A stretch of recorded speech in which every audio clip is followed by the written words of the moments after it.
നമസ്കാരം, ഞാൻ ബിന്ദു ടീച്ചർ. നമ്മുടെ ചാനലിലേക്ക് എല്ലാവർക്കും സ്വാഗതം.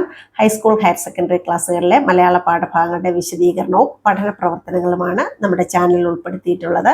ഇതുവരെ സബ്സ്ക്രൈബ് ചെയ്തിട്ടില്ലാത്തവർ തീർച്ചയായും സബ്സ്ക്രൈബ് ചെയ്യണം. വീഡിയോ കണ്ടതിന് ശേഷം ഇഷ്ടപ്പെട്ടാൽ ലൈക്ക് ചെയ്യുകയും കമൻറ്റ് ബോക്സിൽ അഭിപ്രായങ്ങൾ രേഖപ്പെടുത്തുകയും ചെയ്യുക. കൂട്ടുകാർക്ക് കൂടി ഷെയർ ചെയ്യാൻ മറക്കരുത്. 10ാം ക്ലാസ്സിൻ്റെ അടിസ്ഥാന പാഠാവലിയിലെ 3ാമത്തെ യൂണിറ്റിലെ 2ാമത്തെ പാഠമായ എൻ്റെ ഭാഷ എന്ന പാഠഭാഗത്തിൻ്റെ പഠന പ്രവർത്തനങ്ങളിലേക്കാണ് നമ്മൾ ഇന്ന് കടക്കുന്നത്.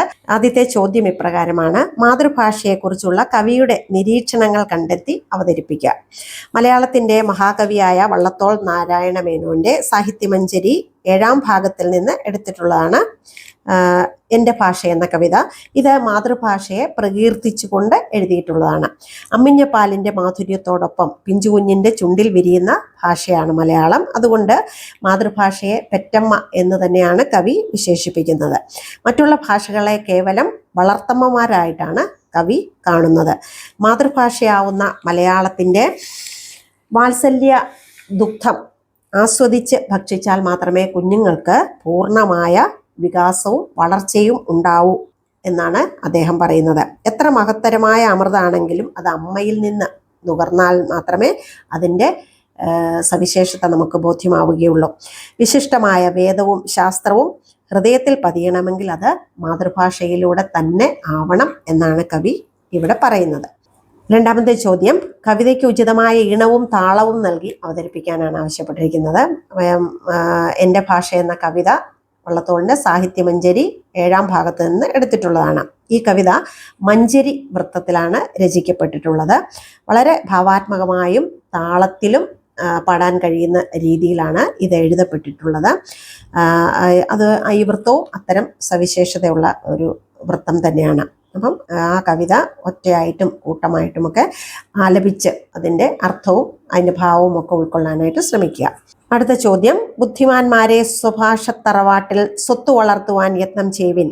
ഏറെ വാക്കെന്തിന് നാളെ മുതൽക്കിനി കൈരളി തൻ്റെ ഗൃഹാങ്കണത്തിൽ പാണ്ഡിത്യ ഭിക്ഷയ്ക്കായി വന്നവർ ഭാണ്ഡം നിറച്ചേ തിരിച്ചുകൂടും. മാതൃഭാഷയുടെ സ്വത്ത് വർദ്ധിപ്പിച്ച് വിജ്ഞാന ഭാഷയായി വളർത്തുന്നതിന് എന്തെല്ലാം പ്രവർത്തനങ്ങളാണ് ഇതുവരെ നടന്നിട്ടുള്ളത്, ഇനിയും എന്തെല്ലാമാണ് ഏറ്റെടുക്കാനുള്ളത്, ചർച്ച ചെയ്ത് നിരീക്ഷണങ്ങൾ അവതരിപ്പിക്കുക എന്നാണ് പറഞ്ഞിരിക്കുന്നത്. ഇവിടെ കവി പറയുന്നത് അറിവ് തേടി എത്തുന്നവർക്ക് മുൻപിൽ എല്ലാ വിഷയങ്ങളെ സംബന്ധിച്ചുള്ള അറിവ് പകർന്നു നൽകാൻ കഴിയുമ്പോഴാണല്ലോ ഒരു ഭാഷ വിജ്ഞാന ഭാഷയായിട്ട് മാറുന്നത്. നമ്മുടെ മാതൃഭാഷയായ മലയാളത്തിലേക്ക് സംസ്കൃത ഭാഷയിലെ ഈടുറ്റ ഗ്രന്ഥങ്ങൾ വിവർത്തനം ചെയ്യപ്പെട്ടിട്ടുണ്ട്. പണ്ടുകാലത്തെ വിജ്ഞാന ഭാഷ സംസ്കൃതമായിരുന്നല്ലോ. പുതിയ കാലത്ത് ലോകത്തിന്റെ വിവിധ ഭാഷകളിൽ രൂപപ്പെടുന്ന ഏറ്റവും നൂതനമായ അറിവുകൾ നമ്മുടെ ഭാഷയിൽ നിന്നും നേരിട്ട് ലഭിക്കേണ്ടത് വളരെ ആവശ്യമാണ്. സാങ്കേതികമായ മേഖലകളെ ഭാഷയിൽ കൈകാര്യം ചെയ്യുമ്പോഴാണ് ആ ഭാഷ വളർച്ചയുള്ള ഭാഷയായിട്ട് മാറുന്നത്. ശാസ്ത്ര സാങ്കേതിക വിദ്യകൾ മിന്നൽ വേഗത്തിലും വ്യാപ്തിയിലുമാണ് ഇന്ന് ലോകത്ത് വളർന്നുകൊണ്ടിരിക്കുന്നതെന്ന് നമുക്കറിയാം. അതുപോലെ പുതിയ വിജ്ഞാന മേഖലകൾ ദിനം പ്രതി എന്നോണം രൂപം കൊള്ളുകയും വളരുകയും ചെയ്യുകയാണ്. ദൈനംദിനം ഉപയോഗിച്ചുകൊണ്ടിരിക്കുന്ന ഭാഷ മാത്രം ഇത്തരം കാര്യങ്ങളെ വിനിമയം ചെയ്യാൻ മതിയാവുകയില്ല. അതിന് എന്ത് ചെയ്യണം? പുതിയ ശാസ്ത്ര സാങ്കേതിക പദങ്ങൾ സൃഷ്ടിക്കണം. ആശയങ്ങളെ ലളിതമാക്കി അവതരിപ്പിക്കാൻ കഴിയണം.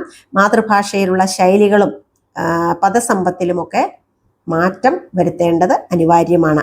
ഉയർന്ന നിലവാരത്തിലുള്ള ശാസ്ത്ര സാങ്കേതിക മാനവിക വിഷയങ്ങളെ അധികരിച്ചുള്ള അടിസ്ഥാന ഗ്രന്ഥങ്ങൾ നമ്മുടെ ഭാഷയിൽ മലയാളത്തിൽ തയ്യാറാവേണ്ടതുണ്ട്. ഇത്തരം പ്രവർത്തനങ്ങളാണ് മാതൃഭാഷ വിജ്ഞാന ഭാഷയായി മാറുന്നതിന് ചെയ്യേണ്ടത് ആയിട്ടുള്ളത്. അടുത്ത ചോദ്യം: ഏതൊരു വേദവും ഏതൊരു ശാസ്ത്രവും ഏതൊരു കാര്യവും ഏതൊരാൾക്കും ഹൃത്തിൽ പതിയണമെങ്കിൽ സുഭാഷതൻ വക്രത്തിൽ നിന്നുതാൻ കേൾക്ക വേണം. ഇത് വള്ളത്തോൾ. വിദേശ ഭാഷയിലുള്ള വിദ്യാഭ്യാസം ശ്രമകരവും പഠിതാക്കളെ സംബന്ധിച്ചിടത്തോളം കഠിനവുമാണ്. നമ്മുടെ കുട്ടികൾ അതിന് കനത്ത വില നൽകേണ്ടി വരും. ഇത് മഹാത്മാഗാന്ധിയുടെ വാക്കുകളാണ്. വള്ളത്തോളിന്റെ വരികളും ഗാന്ധിജിയുടെ അഭിപ്രായവും പഠനമാധ്യമത്തെ സംബന്ധിച്ചുള്ള സമൂഹത്തിന്റെ സമകാലിക സമീപനവും വിശകലനം ചെയ്ത് പഠനമാധ്യമവും മാതൃഭാഷയാകണം എന്ന വിഷയത്തിൽ മുഖപ്രസംഗം തയ്യാറാക്കാനാണ് ആവശ്യപ്പെട്ടിരിക്കുന്നത്. പഠനമാധ്യമം മാതൃഭാഷയാക്കണം എന്ന് പല ഇടങ്ങളിൽ നിന്നും വളരെ കാലമായിട്ട് ഉണ്ടായിക്കൊണ്ടിരിക്കുന്ന ഒരു അഭിപ്രായം തന്നെയാണിത്. പഠനമാധ്യമം മാതൃഭാഷയാക്കണമെന്നത് ഏറെ പ്രധാനപ്പെട്ട ഒരു വിഷയമാണ്. മലയാളത്തിന്റെ മഹാകവി വള്ളത്തോൾ എത്ര ശക്തമായിട്ടാണ് നമ്മുടെ മാതൃഭാഷയുടെ മഹത്വത്തെക്കുറിച്ച് ഈ കവിതയിൽ പറയുന്നത് എന്ന് ശ്രദ്ധിക്കുക. നമ്മുടെ രാഷ്ട്രപിതാവായ മഹാത്മാഗാന്ധി വിദേശ ഭാഷയിലുള്ള വിദ്യാഭ്യാസം കുട്ടികളുടെ ഭാവിയെ തന്നെ ബാധിക്കുമെന്ന് നേരത്തെ തന്നെ ചൂണ്ടിക്കാണിച്ചിട്ടുള്ളതാണ്.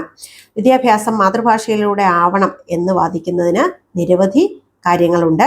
മാതൃഭാഷ എന്നത് നമുക്ക് ഒരു വ്യക്തിയിൽ നിന്ന് അടുത്ത വ്യക്തിയിലേക്ക് ജനിതകമായി കൈമാറ്റം ചെയ്യപ്പെടുന്ന ഒന്നാണെന്ന് നമുക്ക് പറയാം. ഒരു കുട്ടിക്ക് ചുറ്റുപാടുമുള്ള പൊതു സമൂഹം സംസാരിക്കുന്ന ഭാഷയാണല്ലോ അവൻ മാതൃഭാഷ എന്ന നിലയിൽ സ്വീകരിച്ചു പോരുന്നത്. അമ്മിഞ്ഞപ്പാലിനൊപ്പം കുഞ്ഞ് സ്വന്തമാക്കുന്ന ഒന്നാണ് അവൻ്റെ മാതൃഭാഷ.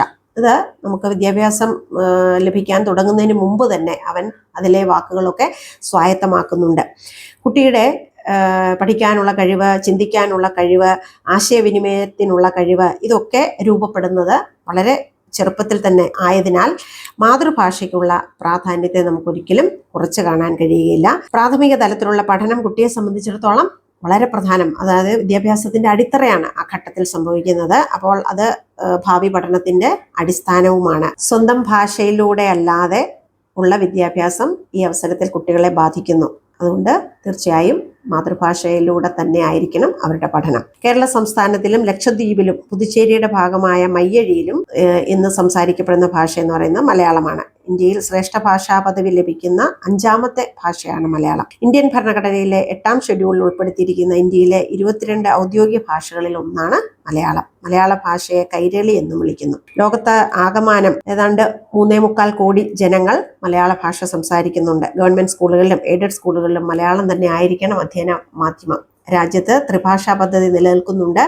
പഠിപ്പിക്കുന്ന ഒരു ഭാഷയെങ്കിലും മാതൃഭാഷയിലായിരിക്കണം എന്ന കാഴ്ചപ്പാടാണ് അതിന് കാരണം. മാതൃഭാഷയിലൂടെയുള്ള ബോധനമാണ് ഉത്തമം എന്ന ലോകമെങ്ങും അംഗീകരിച്ചിട്ടുള്ള ഒരു വിദ്യാഭ്യാസ തത്വം കൂടിയാണ്. അതാണ് വിദ്യാഭ്യാസ അവകാശ നിയമത്തിലും ഉള്ളത്. തദ്ദേശ ഭാഷയിൽ പഠിപ്പിക്കുന്ന രാജ്യങ്ങളിലെ സർവകലാശാലകൾ ഗവേഷണത്തിലും പഠനത്തിലും മുന്നിലെത്തുകയും ചെയ്യുന്ന കാഴ്ചകൾ നമ്മൾ കണ്ടുകൊണ്ടാണ് ഇരിക്കുന്നത്. എല്ലാ വികസിത രാജ്യങ്ങളിലും അവരുടെ ഡോക്ടർമാരെയും എഞ്ചിനീയർമാരെയും ഒക്കെ പഠിപ്പിക്കുന്നതും മാതൃഭാഷയിൽ തന്നെയാണ്. ആശയവിനിമയത്തിന് ഇംഗ്ലീഷ് ഭാഷയും പ്രോത്സാഹിപ്പിക്കപ്പെടുന്നുണ്ട്. വിദ്യാഭ്യാസം മാതൃഭാഷയിലൂടെ നടപ്പായാൽ മാത്രമേ ദ്രുതഗതിയിൽ വികസിച്ചുകൊണ്ടിരിക്കുകയും വിജ്ഞാന കേന്ദ്രീകൃതമായ ഒരു പുതിയ ലോകത്തിന് വേണ്ടി ശ്രമിക്കുകയും ചെയ്യുന്ന നമ്മുടെ കേരള സമൂഹത്തിന് അതിൽ പുരോഗതി പ്രാപിക്കാനും വിജയം കൈവരിക്കാനും കഴിയുകയുള്ളൂ. നമ്മുടെ അന്ധമായ ഇംഗ്ലീഷ് ഭാഷയോടുള്ള ആരാധന നമ്മുടെ സംസ്കാരത്തെയും ഭാഷയെയും നശിപ്പിക്കുമെന്ന കാര്യത്തിൽ യാതൊരു തർക്കവുമില്ല. വൈജ്ഞാനിക സമൂഹത്തിൻ്റെ തുടക്കമായി പഠനമാധ്യമം മാതൃഭാഷ ആക്കുക തന്നെ വേണം.